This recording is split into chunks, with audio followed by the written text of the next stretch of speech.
এক গ্রামে রাম ও হরি নামে দুই বন্ধু ছিল। দুজনের খুব ভাব। তারা সব সময় একসঙ্গে থাকতো, একসঙ্গে ঘুরে বেড়াতো। একদিন তারা দুজনে গল্প করতে করতে বনের পথ ধরে হাঁটছিল। হঠাৎ তারা দেখলো বনের ভিতর থেকে একটা ভালুক বেরিয়ে তাদের দিকে এগিয়ে আসছে।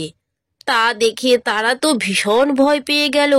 রাম তখন নিজের প্রাণ বাঁচানোর জন্য তাড়াতাড়ি একটা বড় গাছে উঠে পড়ল। সে তখন হরির কথা একবারও ভাবলো না। হরি দেখলো মহাবিপদ। সে তো গাছে উঠতে জানে না, কিন্তু সে এটা শুনেছিল যে ভালুক মরা মানুষ ছোঁয় না। তাই আর কোনো উপায় না দেখে হরি নিঃশ্বাস বন্ধ করে মরা মানুষের মতো শটান মাটিতে শুয়ে পড়ল। ভাল্লুকটা তার কাছে এলো এবং তার নাক, কান, মুখ, চোখ ভালো করে শুকলো। তারপর তাকে মৃত বলে মনে করে সেখান থেকে চলে গেল। রাম গাছের উপর থেকে সব দেখছিল। ভালুক চলে যেতেই সে গাছ থেকে নিচে নেমে এসে হরিকে জিজ্ঞাসা করলো, ভালুকটা তোমার কানে কানে কি যেন বলে গেল? কি বলে গেল ভাই?